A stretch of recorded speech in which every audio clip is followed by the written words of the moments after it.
حضرت ابراہیم علیہ السلام نے ذوالحج کی 8ویں رات ایک خواب دیکھا جس میں کوئی کہنے والا کہہ رہا ہے، بے شک اللہ عز و جل تمہیں اپنے بیٹے کو ذبح کرنے کا حکم دیتا ہے۔ آپ صبح سے شام تک اس بارے میں غور فرماتے رہے کہ یہ خواب اللہ عز و جل کی طرف سے ہے یا شیطان کی جانب سے۔ اس لیے 8 ذوالحج کا نام یوم الترویہ یعنی سوچ وچار کا دن رکھا گیا ہے۔ 9ویں رات پھر وہی خواب دیکھا اور صبح یقین کر لیا کہ یہ حکم اللہ کی طرف سے ہے، اس لیے 9 ذوالحج کو یوم عرفہ یعنی پہچاننے کا دن بھی کہا جاتا ہے۔ 10ویں رات پھر وہی خواب دیکھنے کے بعد آپ علیہ الصلاۃ والسلام نے صبح اس خواب پر عمل کرا یعنی بیٹے کی قربانی کا پکا ارادہ فرما لیا، جس کی وجہ سے ذوالحج کو یوم النحر یعنی ذبح کا دن کہا جاتا ہے۔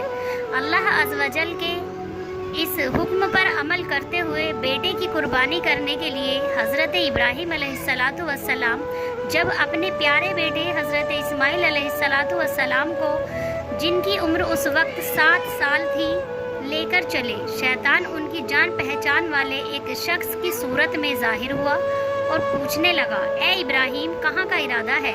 آپ نے جواب دیا، ایک کام سے جا رہا ہوں۔ اس نے پھر پوچھا، کیا آپ اسماعیل کو ذبح کرنے جا رہے ہیں؟ حضرت ابراہیم علیہ الصلاۃ والسلام نے فرمایا، کیا تم نے کسی باپ کو دیکھا ہے کہ وہ اپنے بیٹے کو ذبح کرے؟ شیطان بولا، جی ہاں، آپ کو دیکھ رہا ہوں کہ آپ اس کام کے لیے چلے ہیں۔ آپ سمجھتے ہیں کہ اللہ پاک نے آپ کو اس بات کا حکم دیا ہے؟ حضرت ابراہیم علیہ الصلاۃ والسلام نے ارشاد فرمایا، اگر اللہ پاک نے مجھے اس بات کا حکم دیا ہے تو پھر میں اس کی فرما برداری کروں گا۔ یہاں سے مایوس ہو کر شیطان حضرت اسماعیل علیہ الصلاۃ والسلام کی امی جان حضرت ہاجرہ رضی اللہ عنہا کے پاس آیا اور ان سے پوچھا، ابراہیم آپ کے بیٹے کو لے کر کہاں گئے ہیں؟ جواب دیا، وہ اپنے کام سے گئے ہیں۔ حضرت ہاجرہ رضی اللہ عنہا نے فرمایا، کیا تم نے کسی باپ کو دیکھا ہے کہ وہ اپنے بیٹے کو ذبح کرے؟ شیطان نے کہا، وہ یہ سمجھتے ہیں کہ اللہ عز و جل انہیں اس بات کا حکم دیا ہے۔ یہ سن کر حضرت ہاجرہ رضی اللہ عنہا نے ارشاد فرمایا، اگر ایسا ہے تو انہوں نے اللہ پاک کی عبادت یعنی فرما برداری کر کے بہت اچھا کیا۔ اس کے بعد شیطان حضرت اسماعیل علیہ الصلاۃ والسلام کے پاس آیا اور انہیں بھی اس طرح سے بہکانے کی کوشش کی، لیکن انہوں نے بھی یہی جواب دیا کہ اگر میرے ابو جان اللہ پاک کے حکم پر مجھے ذبح کرنے کے لیے جا رہے ہیں تو بہت اچھا کر رہے ہیں۔ جب شیطان باپ بیٹے کو بہکانے میں ناکام ہوا اور کمرے کے پاس آیا تو حضرت ابراہیم علیہ الصلاۃ والسلام نے اسے 7 کنکریاں ماری۔ کنکریاں مارنے پر شیطان اپنے راستے سے ہٹ گیا۔ یہاں سے ناکام ہو کر شیطان دوسرے جمرے پر گیا۔ فرشتے نے دوبارہ حضرت ابراہیم علیہ الصلاۃ والسلام سے کہا، اسے ماریے۔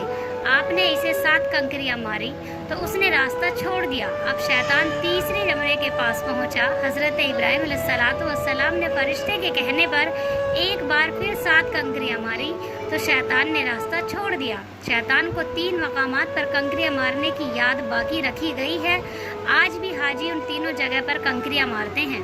حضرت ابراہیم علیہ الصلاۃ والسلام جب حضرت اسماعیل علیہ الصلاۃ والسلام کو لے کر کوہ صبیر پر پہنچے تو انہیں اللہ عز و جل کے حکم کی خبر دی، جس کا ذکر قرآن کریم میں ان الفاظ میں ہے، یا بنیا انی اری فی المنام انی اذبحک فانظر ماذا تری۔ ترجمہ، اے میرے بیٹے، میں نے خواب دیکھا، میں تجھے ذبح کرتا ہوں، اگر تو دیکھ تیری کیا رائے ہے؟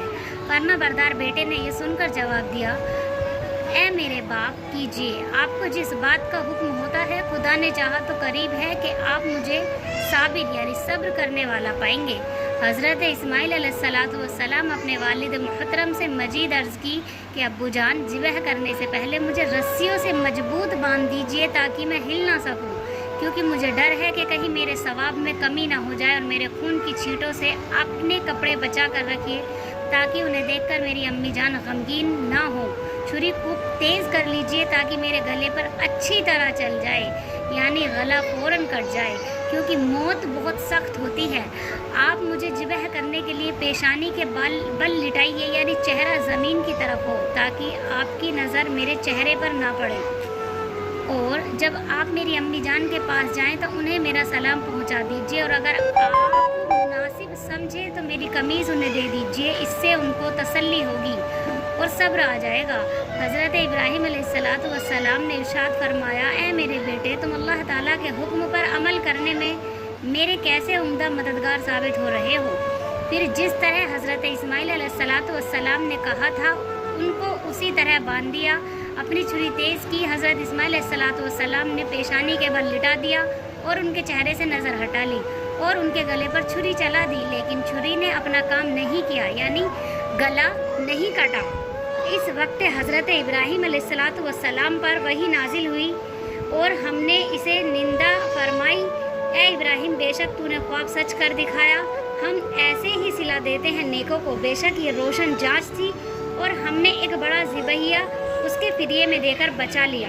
حضرت ابراہیم علیہ السلام نے جب اسماعیل علیہ السلام کو ذبح کرنے کے لیے زمین پر لٹایا تو اللہ پاک کے حکم سے حضرت جبرائیل علیہ السلام بطور فدیہ جنت سے ایک مینڈا یعنی دمبا لیے تشریف لائے اور دور سے اونچی آواز میں فرمایا، اللہ اکبر، اللہ اکبر۔ جب حضرت ابراہیم علیہ السلام نے یہ آواز سنی تو اپنا سر آسمان کی طرف اٹھایا اور جان گئے اللہ عز و جل کی طرف سے آنے والی آزمائش کا وقت گزر چکا ہے اور بیٹے کی جگہ فدیے میں مینڈا بھیجا گیا ہے، لہٰذا خوش ہو کر فرمایا، لا الہ الا اللہ واللہ اکبر۔